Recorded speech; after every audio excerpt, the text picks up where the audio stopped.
Hey guys, I am Aman Gupta and welcome to our YouTube channel. तो आज का जो हमारा टॉपिक है वो है क्वाटर्नियन ग्रुप। आज हम इस क्वाटर्नियन ग्रुप के बारे में पढ़ेंगे और इसके बेस पे कुछ क्वेश्चंस करेंगे। तो वीडियो को शुरू करने से पहले अगर आप हमारे चैनल पे नए हैं तो हमारे समर्थ लर्निंग हब के चैनल को सब्सक्राइब करें और बेल आइकन को दबाना ना भूलें, जिससे आपको आने वाली वीडियो की नोटिफिकेशन मिलती रहे। चलिए शुरू करते हैं।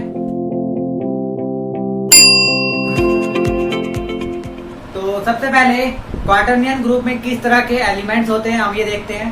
तो जो क्वाटर्नियन ग्रुप होता है उसको हम Q8 से लिखते हैं, ठीक है, Q8, ठीक है। इसका नाम क्वाटर्नियन है इसलिए हमने इसको नाम Q दिया। और 8 का मतलब क्या हुआ कि इसके अंदर टोटल 8 एलिमेंट्स होते हैं। तो वो 8 एलिमेंट्स किस तरह के होते हैं? वो 8 एलिमेंट कुछ इस तरह से हैं, plus minus I, plus minus A, plus minus B and plus minus C. ये टोटल कितने एलिमेंट्स हो गए? 8 एलिमेंट्स हो गए। अब यहाँ पे हमें पता करना है कि जो आई, ए, बी और सी है ये एक्चुअली में एलिमेंट क्या है। तो यहाँ पर हम क्या कर रहे हैं, यहाँ पर हम ये जो एलिमेंट है ये 2x2 का मैट्रिक्स ले रहे हैं। और जो 2x2 के मैट्रिक्स है उसमें जो एलिमेंट है वो कहाँ से आ रहे हैं? कंपोजिट नंबर से आ रहे हैं, सॉरी कॉम्प्लेक्स नंबर से आ रहे हैं, ठीक है, यानी कि सी से आ रहे हैं। तो यानी कि जो आई है वो हमारा यहाँ पर क्या होगा, जो आई है वो एक मैट्रिक्स होगा 2x2 का, और जिसमें एलिमेंट क्या होंगे 0 1 1 0 0 1, ठीक है। और जो एलिमेंट ए है उसके अंदर जो एलिमेंट होगा, यानी कि ये भी एक 2x2 का मैट्रिक्स है और ये कुछ इस तरीके से है, यहाँ पे 0, यहाँ पे 1, यहाँ -1 और ये 0। इसी तरीके से जो बी में ये भी एक 2x2 मैट्रिक्स है और ये होगा 0 I एंड 0। और जो सी है हमारा वो हो जाएगा I -I 0 एंड 0, ठीक है। तो ये टोटल I, A, B और C 4 एलिमेंट हुए। और इसी की तरह से इसके नेगेटिव यानी कि -A, -I, -A, -B and -C total 4 और एलिमेंट्स होंगे। तो टोटल कितने एलिमेंट्स हो गए यहाँ पे? 8 एलिमेंट्स हो गए, ठीक है। तो यहाँ पे ध्यान देने वाली बात ये है कि ये सारे एलिमेंट्स ये कैसे हैं, एक 2x2 मैट्रिक्स है और इन 2x2 मैट्रिक्स के जो एलिमेंट है वो कहाँ से आ रहे हैं? एक कॉम्प्लेक्स नंबर से आ रहे हैं, यानी कि सी से आ रहे हैं, ठीक है। आप देख सकते हैं कि ये सारे क्या है? कॉम्प्लेक्स नंबर है। यहाँ पे हम आई को हम क्या लिखते हैं? √-1, ठीक है। आई का मतलब क्या होता है? आयोटा, और इसकी जो वैल्यू होती है वो क्या होती है? √-1 के इक्वल होती है। तो Q8 क्या है? यहाँ पर एक ग्रुप है। तो आइए हम देखते हैं कि ये क्या एक ग्रुप है या नहीं है। और अगर ये ग्रुप है तो क्या ये एक अबिलियन ग्रुप है या नॉन अबिलियन ग्रुप है, ठीक है। तो आइए पहले हम इसको देखते हैं कि ये ग्रुप है कि नहीं है। तो अगर ये ग्रुप होगा तो इसका मतलब क्या होगा? इसको ग्रुप की चारों प्रॉपर्टीज को सेटिस्फाई करना होगा, ठीक है। तो जो ग्रुप के 4 एग्जाम्स होते हैं क्या क्या? फर्स्ट क्या होता है कि ये बाइनरी ऑपरेशन पे क्लोजर एग्जाम्स को सेटिस्फाई करना चाहिए। सेकंड, एसोसिएटिव प्रॉपर्टी को सेटिस्फाई करना चाहिए। थर्ड, आइडेंटिटी एलिमेंट इसके अंदर एग्जिस्ट होना चाहिए। और फोर्थ, हर एक एलिमेंट का इनवर्स एलिमेंट भी एग्जिस्ट होना चाहिए।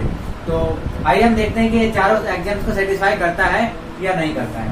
तो सबसे पहले हम फर्स्ट एग्जाम्स की बात करते हैं, क्लोजर एग्जाम्स, ठीक है। तो यहाँ पर आप देख सकते हैं कि अगर हम इसमें से किसी भी एलिमेंट को किसी भी एलिमेंट से मल्टीप्लाई करें, ठीक है। यहाँ पर हमने जो ये Q8 लिया है, ये जो ग्रुप है ये Q8 ग्रुप किसके रिस्पेक्ट में है? मल्टीप्लीकेशन। और ये मल्टीप्लीकेशन कैसा है? मैट्रिक्स मल्टीप्लीकेशन, ठीक है। यानी कि दो मैट्रिक्स को हम जिस तरह से मल्टीप्लाई करते हैं यहाँ पे वो वाला मल्टीप्लीकेशन हो रहा है, ठीक है। तो मैट्रिक्स मल्टीप्लीकेशन आपको आता होगा। मैट्रिक्स मल्टीप्लीकेशन में हम क्या करते हैं? सिंपल इसकी रो को इसकी कॉलम से मल्टीप्लाई करना होता है। इसी तरह फिर इस रो को दूसरे कॉलम से मल्टीप्लाई करना होता है ना। फिर सेकंड रो को फर्स्ट कॉलम से और सेकंड रो को सेकंड कॉलम से, इस तरह से हम क्या करते हैं? मल्टीप्लाई करते हैं। तो यहाँ पर हम देख लेते हैं कि किसी भी दो एलिमेंट्स को मैट्रिक्स मल्टीप्लीकेशन करने पर वो उसी सेट का एलिमेंट बन रहा है कि नहीं बन रहा है।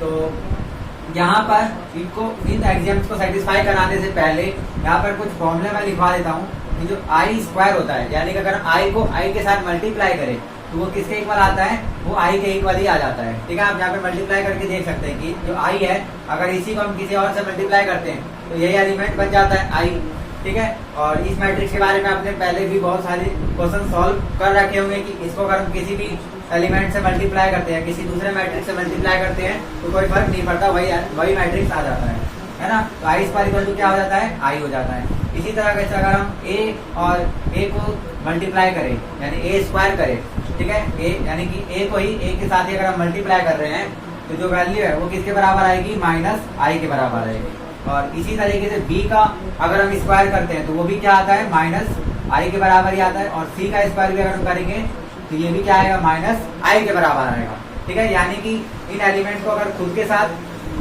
मल्टीप्लाई किया जाता है, और कैसा मल्टीप्लाई, मैट्रिक्स मल्टीप्लीकेशन। ठीक है, तो वो किसके बराबर आते हैं, माइनस आई के बराबर आते हैं। आप यहाँ पे करके चेक कर सकते हैं कि जैसा अगर मैं ए को ए के साथ मल्टीप्लाई करूँ, यानी ए क्या है यहाँ पे 0 1 -1 एंड 0, और फिर से यहाँ पे मैं 0 1 -1 और 0 लिखता हूँ और इन दोनों को मल्टीप्लाई करता हूँ तो क्या आएगा, यहाँ देख सकते हैं। इसको पहले हमें इससे मल्टीप्लाई करना है, यानी 0 को 0 से तो 0 हो जाएगा, और प्लस क्या करना है 1 को -1 से, तो क्या आ जाएगा, माइनस का 1 आ जाएगा यहाँ पे।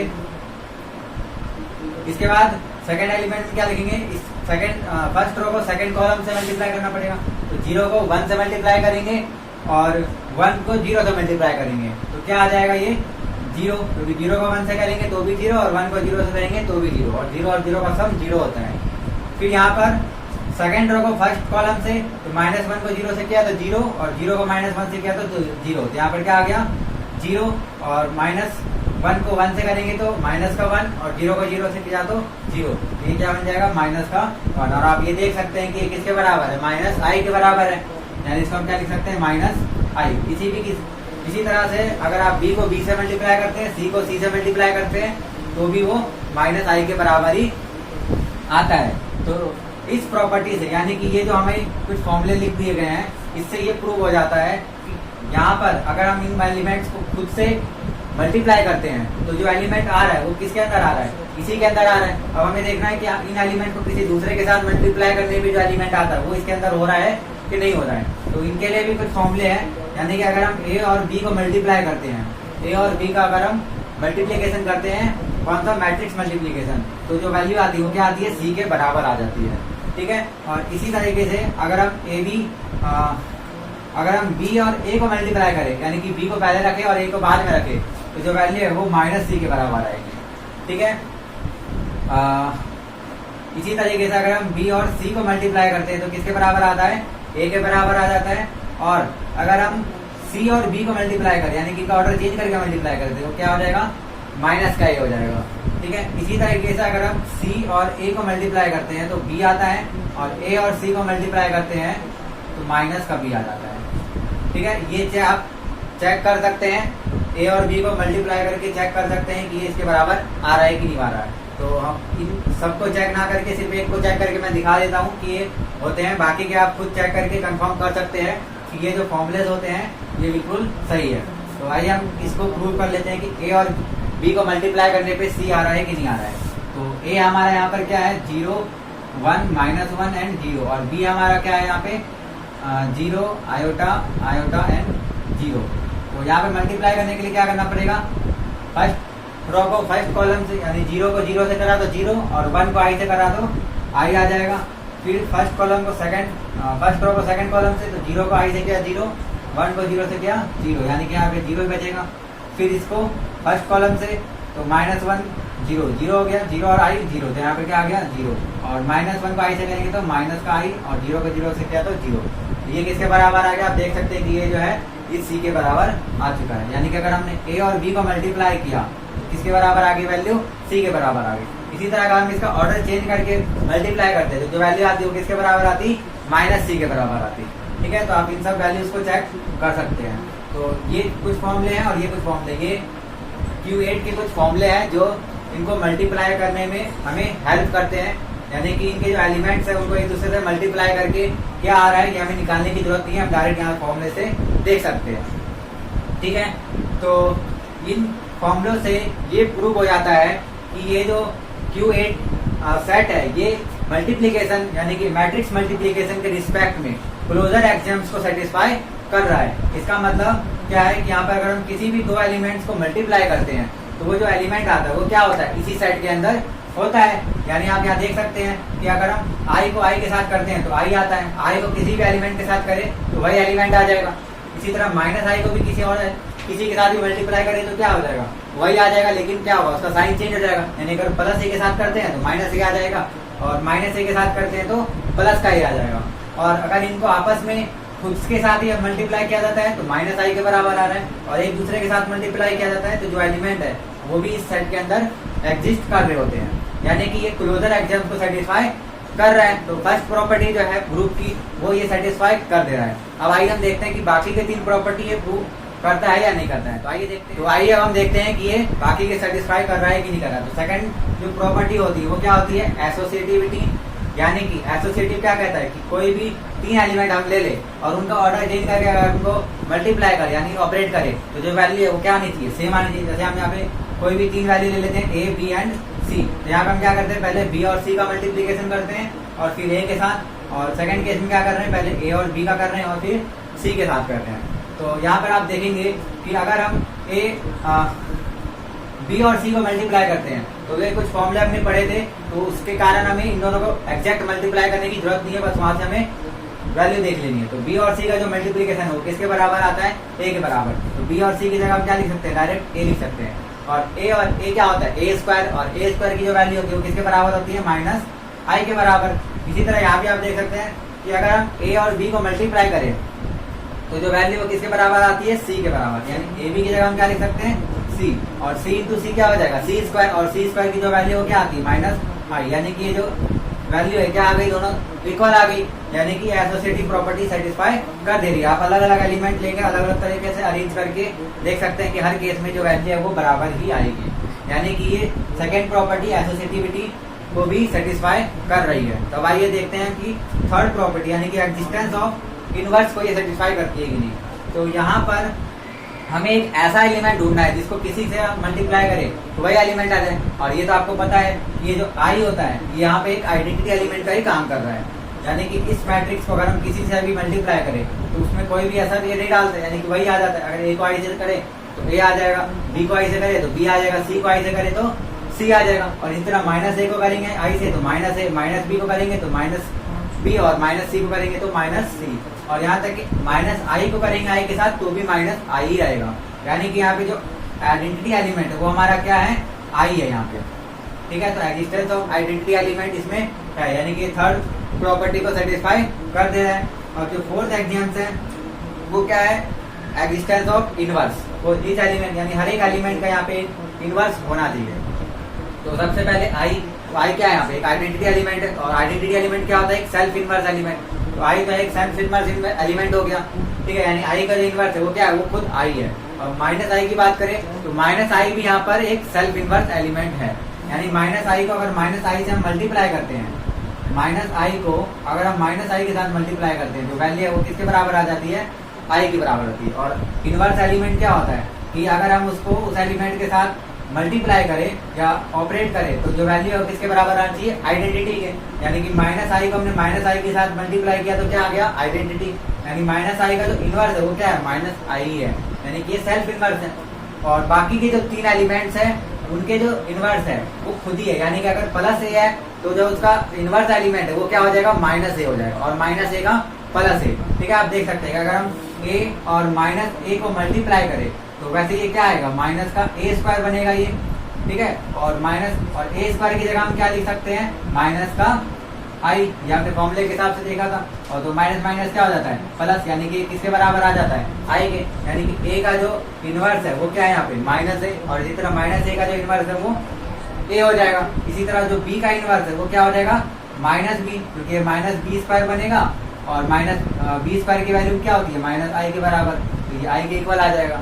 इसी तरह सी का जो इनवर्स है वो क्या हो जाएगा, माइनस सी, ये क्या होगा, माइनस सी स्क्वायर, और माइनस सी की जगह भी हम क्या लिख सकते हैं, माइनस आई, ये भी आई आ जाएगा, यानी कि हर एक एलिमेंट के यहाँ पे हमें इनवर्स एलिमेंट मिल गए, यानी कि ये फोर्थ एग्जाम्स को भी सेटिस्फाई कर दे रही है। तो क्योंकि ये चारों के चारों एग्जाम सेटिस्फाई करती है, इसका मतलब क्या होगा कि जो Q8 है एक ग्रुप है, ठीक है, और इसको हम क्या बोलते हैं, एक क्वार्टरनियन ग्रुप, ये एक स्पेशल टाइप का ग्रुप है, ठीक है। इसके अंदर जो एलिमेंट्स होते हैं वो फिक्स है, यही सारे एलिमेंट्स इसके अंदर होते हैं, और इनका यूज कई सारे क्वेश्चंस में किया जाता है और आगे के थ्योरम्स में भी किया जाएगा, ठीक है। तो ये बहुत ही इंपॉर्टेंट ग्रुप है, इसके बारे में समझना बहुत ही ज्यादा जरूरी है, ठीक है। तो आई होप आपको ये क्वार्टरनियन ग्रुप समझ में आया हो। अब हमें ये देखना है कि ये ग्रुप तो बन गया, लेकिन क्या अब ये अबेलियन ग्रुप है या नॉन अबेलियन ग्रुप है।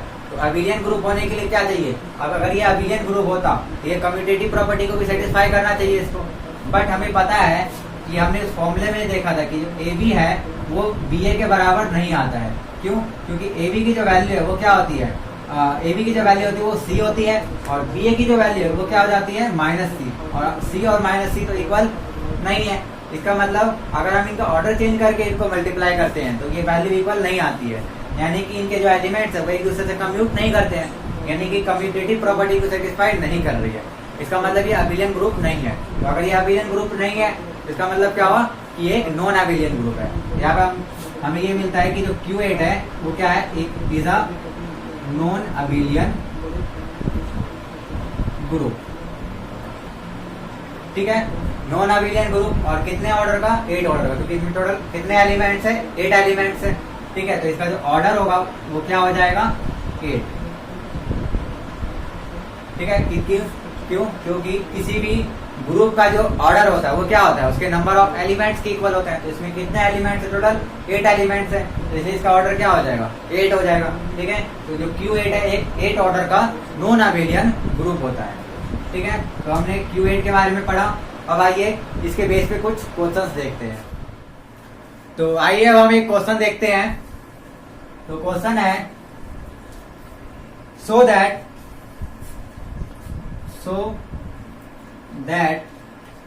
k is equal to I and minus I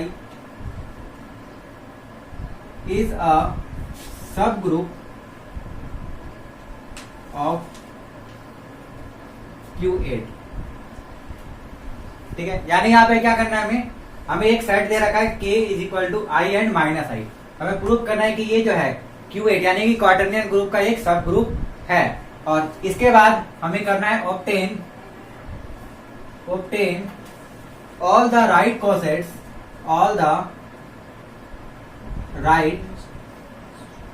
cosets of k in Q8। ठीक है, यानी कि हमें क्या करना है, हमें पहले ये प्रूव करना है कि जो k है उसका एक सब ग्रुप है, यानी कि Q8 का एक सब ग्रुप है। और जब ये प्रूव हो जाएगा कि ये सब ग्रुप है तो उसके सारे के सारे हमें क्या करना है, राइट कोसेट्स निकालने हैं। तो आइए पहले हम सब ग्रुप प्रूव करते हैं। तो सब ग्रुप प्रूव करने के लिए हम क्या करते हैं, हम वन स्टेप टेस्ट का यूज कर सकते हैं। यानी कि वन स्टेप टेस्ट क्या होता है, वन स्टेप टेस्ट ये होता है कि for all AB belongs to K there exist AB inverse belongs to K, यानी कि हर AB के लिए जो K के अंदर बिलोंग कर रहे हैं AB इनवर्स भी क्या होना चाहिए, उसके अंदर बिलोंग करना चाहिए। तो अगर ये सेटिस्फाई हो गया तो हमें प्रूव हो जाएगा डायरेक्ट कि K क्या है, G का एक Q8 का यहाँ पे क्या है, एक सब ग्रुप है। तो आइए देखते हैं। तो क्योंकि इसके अंदर सिर्फ 2 ही एलिमेंट है तो हम यहाँ पे I और माइनस I ले सकते हैं। तो 2 एलिमेंट अगर हम लेते हैं तो I एंड माइनस I, तो हमें पता है कि ये दोनों क्या है, K के अंदर बिलोंग कर रहे हैं। तो हमें देखना है कि इसका और इसका इनवर्स क्या है, वो भी बिलोंग करना चाहिए। तो आपको पता है कि ये दोनों ही क्या है, एक सेल्फ इनवर्स एलिमेंट है, यानी कि I का जो इनवर्स एलिमेंट होता है वो क्या होता है, वो I होता है, और माइनस I का भी जो इनवर्स है वो क्या होता है, वो माइनस I होता है। ठीक है, तो यहाँ पे अगर हम AB इनवर्स निकला यानी कि I और माइनस I का अगर हमें इनवर्स लिखना है तो हम इसको क्या कर सकते हैं, I इंटू में माइनस I, क्योंकि माइनस I का इनवर्स क्या होता है, माइनस I ही होता है। और I और माइनस I को जब मल्टीप्लाई करेंगे तो क्या आएगा, माइनस का I आ जाएगा। ठीक है, क्योंकि आपको पता है कि I क्या है, यहाँ पे एक आइडेंटिटी एलिमेंट है। ठीक है, और आइडेंटिटी एलिमेंट को किसी के साथ भी हम मल्टीप्लाई करते हैं तो वो क्या आ जाता है, वही एलिमेंट आ जाता है, यानी कि यहाँ पे क्या आ जाएगा, माइनस I आ जाएगा। और माइनस I इस K के अंदर बिलोंग कर रहा है, यानी कि इन दोनों का AB जो इनवर्स है वो K के अंदर बिलोंग कर रहा है। तो इसका मतलब क्या हुआ कि जो K है वो Q8 का एक सब ग्रुप है। तो यहाँ पे सेटिस्फाई हो गया। देयरफॉर K इज अ सब ग्रुप ऑफ Q8। ठीक है, इसका मतलब यहाँ पे हमने प्रूव हो गया कि जो K है वो Q8 का एक सब ग्रुप है। अब क्या करना है, अब हमें इस K के सारे क्या निकालने हैं, राइट कोसेट्स निकालने हैं। ठीक है, तो कोसेट्स के बारे में हमने पढ़ा है। कोसेट्स हम कैसे निकालते हैं, सिंपली हमें क्या करना पड़ता है, जो भी ग्रुप दिया हुआ है, यानी यहाँ पे क्या ग्रुप है, यहाँ पे Q8 ग्रुप है, तो उसके एलिमेंट्स को हमें क्या करना पड़ता है, K के सारे एलिमेंट्स के साथ मल्टीप्लाई करना पड़ता है, यानी ऑपरेट करना पड़ता है। और क्योंकि यहाँ पे जो ग्रुप है उसका जो ऑपरेशन है वो क्या है, वो है मल्टीप्लीकेशन यानी कि मैट्रिक्स मल्टीप्लीकेशन। तो यहाँ पर भी हमें क्या करना पड़ेगा, मैट्रिक्स मल्टीप्लीकेशन करना पड़ेगा।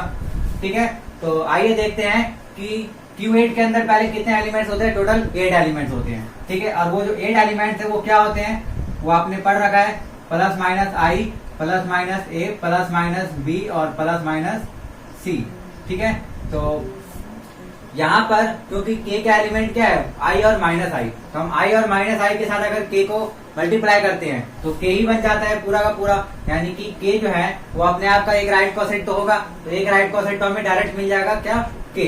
अब बाकी के जो ये 6 एलिमेंट है, अब इनके साथ बारी बारी से हम मल्टीप्लाई करके चेक करते हैं कि जो राइट कोसेट है वो अलग अलग आ रहे हैं कि एक जैसे आ रहे हैं। तो आइए देखते हैं। तो हम क्या करते हैं, सबसे पहले a को मल्टीप्लाई करते हैं। अब हमें राइट कोसेट निकालना है तो हमें क्या करना पड़ेगा, राइट साइड से मल्टीप्लाई करना पड़ेगा। यानी कि अगर हमें के ए निकालना है, ठीक है, के ए का मतलब क्या हुआ कि के जो है एक सब ग्रुप है और जो ए है वो इस Q8 का एक एलिमेंट है। ठीक है, तो इसका मतलब इसके जो अंदर एलिमेंट आएंगे वो क्या आएंगे, वो आएंगे आई को हमें ए से मल्टीप्लाई करना पड़ेगा और आई को माइनस आई को ए से मल्टीप्लाई करना पड़ेगा। ठीक है, और आई को अगर हम ए से मल्टीप्लाई करते हैं तो क्या बनता है, वो ए ही बन जाता है। आपको पता है क्योंकि आई क्या होता है, एक आइडेंटिटी एलिमेंट होता है और इसको किसी से भी मल्टीप्लाई करेंगे तो वही एलिमेंट आ जाएगा।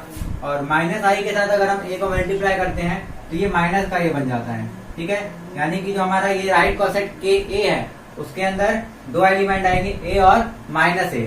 ठीक है, इसी तरीके से अगर जो राइट कोसेट के माइनस ए होगा, ठीक है, उसके अंदर भी यही सेम एलिमेंट आएंगे। आप देख सकते हैं जो k माइनस ए है उसको अगर हम करेंगे तो क्या करना पड़ेगा, i को माइनस ए के साथ मल्टीप्लाई करना पड़ेगा और माइनस आई को माइनस ए के साथ मल्टीप्लाई करना पड़ेगा। तो जो एलिमेंट बनेंगे वो क्या बनेंगे, यहाँ पे माइनस ए को आई से करेंगे तो माइनस ए और माइनस आई को माइनस ए से करेंगे तो क्या बन जाएगा, ये प्लस का ए बन जाएगा। यानी कि भाई 2 एलिमेंट आ गए ना, तो यानी कि ये किसके इक्वल हो गया, k और माइनस ए के इक्वल हो गया। ठीक है, तो ये अलग राइट कोसेट नहीं है, यही सेम राइट कोसेट है। इसी तरीके से अगर हम k को b के साथ मल्टीप्लाई करते हैं, यानी k के एलिमेंट्स को b के साथ मल्टीप्लाई करते हैं तो जो एलिमेंट आएंगे वो क्या आएंगे, क्योंकि हमें राइट साइड से मल्टीप्लाई करना है तो जो एलिमेंट आएंगे वो क्या आ जाएंगे, b एंड माइनस बी। और इसी तरीके से ये किसके इक्वल हो जाएगा, k माइनस b वाले राइट कोसेट के बराबर हो जाएगा। और इसी तरीके से जो k c है वो क्या हो जाएगा, आई सी और माइनस आई सी, और ये किसके इक्वल आ जाएगा, सी एंड माइनस सी के। ठीक है, और ये जो है राइट कोसेट के माइनस सी के इक्वल होगा। यानी कि यहाँ पे जो टोटल राइट कोसेट है वो कितने हैं, टोटल 4 राइट कोसेट है। एक खुद के है, एक हमारा के ए है, एक के बी है और एक के सी है, या फिर इन सबको के माइनस ए, के माइनस बी और के माइनस सी भी बोल सकते हैं। तो जो टोटल राइट कोसेट्स हो गए वो क्या क्या हो गए, के हो गया, के ए हो गया, के बी हो गया और के सी हो गया। तो ये टोटल 4 डिस्टिंक्ट राइट कोसेट्स है किसके, के और किसमें, Q8 में, यानी कि क्वार्टरनियन ग्रुप के अंदर। तो आज हमने क्वार्टरनियन ग्रुप के बारे में पढ़ा और उसके एलिमेंट्स के बारे में देखा कि उसके जो एलिमेंट्स होते हैं वो किस तरीके से दिखाई देते हैं, वो एक दूसरे से ऑपरेट होने पर किस तरह का एलिमेंट बनता है। यानी ए और बी को मल्टीप्लाई करते तो सी बनता है, बी और सी को ए, इसी तरीके से। और Q8 जो होता है एक नॉन अबिलियन ग्रुप होता है, क्यों, क्योंकि ये जो एलिमेंट होते हैं इसके वो कम्यूट नहीं करते, यानी कि ए बी जो है वो सी आ जाता है, लेकिन अगर हम बी ए करते हैं तो वो क्या आता है, माइनस सी आ जाता है। ठीक है, तो इसलिए एक नॉन अबिलियन ग्रुप होता है। और हमने एक क्वेश्चन देखा कि हम किसी भी इसके सब ग्रुप को किस तरह से हम प्रूव करते हैं और उसके किस तरीके से हमने कोसेट निकाले। तो आज के हमारे वीडियो में सिर्फ इतना ही। अगर आपको ये वीडियो पसंद आई हो तो प्लीज लाइक करें, और अगर आप हमारे चैनल पे नए हैं तो हमारे समर्थ लर्निंग हब के इस चैनल को सब्सक्राइब करें और बेल आइकन को दबाना ना भूलें, जिससे आपको आने वाली वीडियो की नोटिफिकेशन मिलती रहे। हम हमारे नेक्स्ट वीडियो में लैग्रेंज थ्योरम के बारे में पढ़ेंगे, तो आप हमारे साथ बने रहे। आज के लिए सिर्फ इतना ही। Thank you.